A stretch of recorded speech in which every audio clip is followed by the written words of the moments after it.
मधेपुरा में जाप सुप्रीमो पप्पू यादव ने एक बड़ा ऐलान कर दिया है। दरअसल पप्पू यादव कोसी डैम और मजदूरों के पलायन पर रोक तथा सीमांचल के विशेष स्टेटस के सवाल को लेकर आगामी 9 जनवरी की सरकार के विरुद्ध बड़े आंदोलन का आगाज करने जा रहे हैं। बता दें कि आज मधेपुरा जिला मुख्यालय स्थित आसिटी शाला गृह में आयोजित प्रेस वार्ता के दौरान जाप सुप्रीमो पप्पू यादव ने कहा कि कोसी डैम निर्माण और सीमांचल के विशेष स्टेटस को लेकर हमारी लड़ाई आगामी 9 जनवरी से प्रारंभ होगी। उन्होंने कहा कि सबसे पहले कोसी डैम और सहरसा में एम्स अस्पताल तथा पूर्णिया में विशेष हाई कोर्ट बेंच व हवाई अड्डा, साथ ही मधेपुरा सुपौल से सीधा राजधानी के लिए बड़ी रेल के अलावे पलायन पर रोक लगाने हेतु बड़े कारखाने के सवालों पर हमारा उग्र आंदोलन होगा। जाप सुप्रीमो पप्पू यादव ने कहा कि प्रथम चरण में पूर्णिया के रंगभूमि मैदान में करीब 5 लाख से अधिक लोग जुटेंगे और इस दौरान आंदोलन की रणनीति तैयार होगी और दूसरे चरण में सहरसा के पटेल मैदान से आंदोलन का आगाज होगा। जाप सुप्रीमो पप्पू यादव ने 146 सांसदों के निलंबन पर देश के पीएम मोदी पर जमकर निशाना साधा और कहा कि इस देश में बाबा भीमराव अंबेडकर की विचारधारा को मानने वाले लोगों को आगे बढ़ाने के साथ साथ इस देश में दबे कुचले दलित परिवार के लोगों को पीएम बनाने की जरूरत है। मौके पर एआईएसएफ के दर्जनों छात्रों ने पप्पू यादव की पार्टी में शामिल होकर सदस्यता भी ग्रहण किया। वहीं जाप प्रमुख पप्पू यादव और जाप के जिलाध्यक्ष ने पार्टी में शामिल सभी लोगों को झंडा देकर सम्मानित किया। 7 तारीख के बाद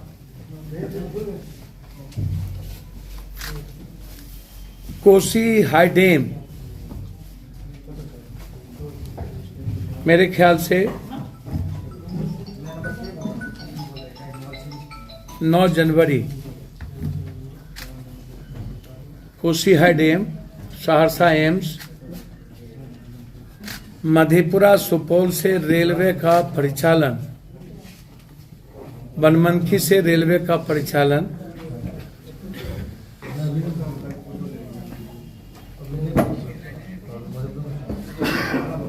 Purnia airport, Purnia high court bench और उप राजधानी और स्टेटस, इकोनॉमिकल स्टेटस के लिए इन 7 जिला मुख्यालय पर धरना। दूसरे चरण में 1 दिवसीय उपवास, तीसरे चरण में सभी जिला मुख्यालय पर प्रदर्शन, चौथे चरण में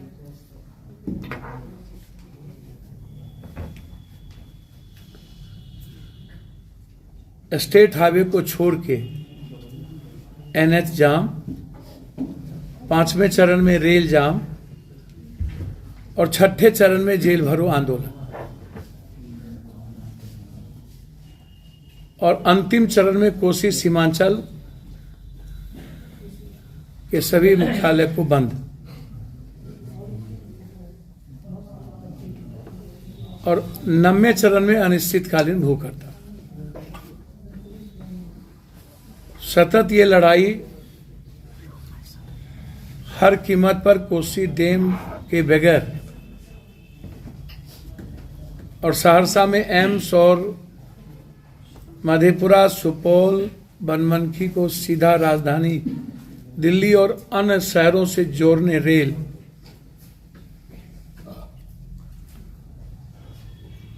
और पूर्णिया एयरपोर्ट से लेकर इन मुद्दों को लेकर कोई भी समझौता कोसी सीमांचल के लिए विशेष स्पेशल स्टेटस, यहाँ की फैक्ट्री के निर्माण के लिए ये लड़ाई जो हम लोग के लिए संकल्पित है आज़ादी के साथ, वो हम लोग शुरू करेंगे।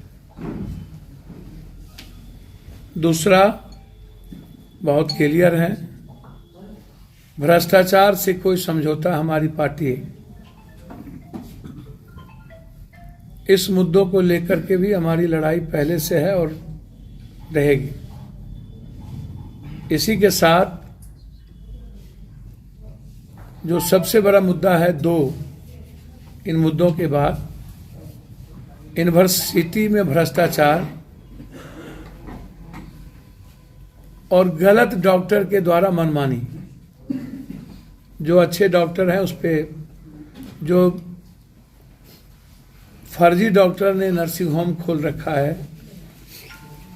पैसे वाले ने नर्सिंग होम खोल रखा है, इन दोनों मुद्दे पर व्यापक रूप से पूर्णिया और सहरसा में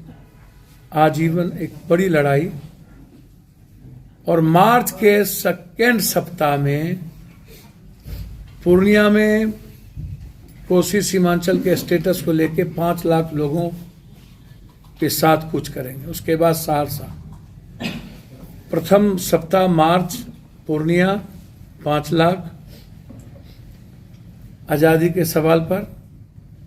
और थर्ड सप्ताह में सहरसा पटेल मैदान, और फर्स्ट सप्ताह में पूर्णिया रंगभूमि मैदान। जब तक हमें हाईडेम और स्पेशल स्टेटस और हमारे पलायन को रोकने के लिए विशेष स्टेटस नहीं मिलेगा, तब तक जन अधिकार, युवा, युवा शक्ति, छात्र इस संकल्प के साथ आगे बढ़ेंगे। फिर मैं कह रहा हूं, मार्च के सेकेंड सप्ताह में पूर्णिया रंगभूमि मैदान, freedom to Kosi Seemanchal, special status to Kosi Seemanchal, हर कीमत पे, कोई समझौता नहीं, आर पार की लड़ाई। आज इसी कड़ी में हमारे साथी जुड़े हैं। विशेष दायित्व इनको दिया जाएगा संगठनात्मक रूप से, और मैं उम्मीद करता हूं कि हम कोसी सीमांचल की आज़ादी लेकर रहेंगे। अब ऐसा मतलब समझ में नहीं आता है, हर चीज़ों को पैसे के बदौलत। मैंने पहले कहा कि ये जितना मीडिया घराना है, बड़े घराना, वो लोग ऑनर किलिंग पहले होता था, अब इन लोगों को पैसा दिया गया है इंडिया गठबंधन, इंडिया किलर के लिए। कभी आप उठा के देखिएगा तो कभी इंडिया को खत्म कर, उसके अलावे उसके विपरीत सभी चैनल, और दूसरा नीतीश कुमार को कैसे खत्म, मतलब लगातार प्रोपगंडा, लगातार चीजें। उसी तरह लोकसभा की कड़ी, इस देश में सदन की आज़ादी को भी छीन लेना और सड़क की आज़ादी भी छीन लेना और कानून बना देना, आतंकवाद का क्षति होगी संपत्ति की तो आजीवन कारावास। ये जो स्वरूप आया है आज़ाद हिंदुस्तान के बाद, 10 साल के बाद वर्तमान सरकार का, ये लोकतंत्र के लिए, संविधान के लिए, आने वाले मानवीय मूल्यों के लिए इससे बड़ा खतरा कुछ नहीं हो सकता। और मुझे लगता है कि यही वक्त है देश को आजाद करने का, ऐसे विचारधारा से जो गरीब और गरीबी का सबसे बड़ा दुश्मन है। मुझे लगता है कि जिस तरीके से लखनऊ में बुलडोजर चढ़ा दिया गया, लगातार इस देश में गरीब किसानों के साथ, युवाओं के साथ मजाक बनाया जाना, और अब तो संविधान और कानून को भी खत्म करना, न्यायालय को भी खत्म करने का प्रयास करना। इस देश में आज वैसी सरकार है जो कभी इस दुनिया में चंगेज खां, कभी मुसोलिनी, कभी हिटलर, उसको भी याद कीजिएगा तो शायद कम होगी, कांप जाइएगा। मुझको लगता है कि हिंदुस्तान का प्राइम मिनिस्टर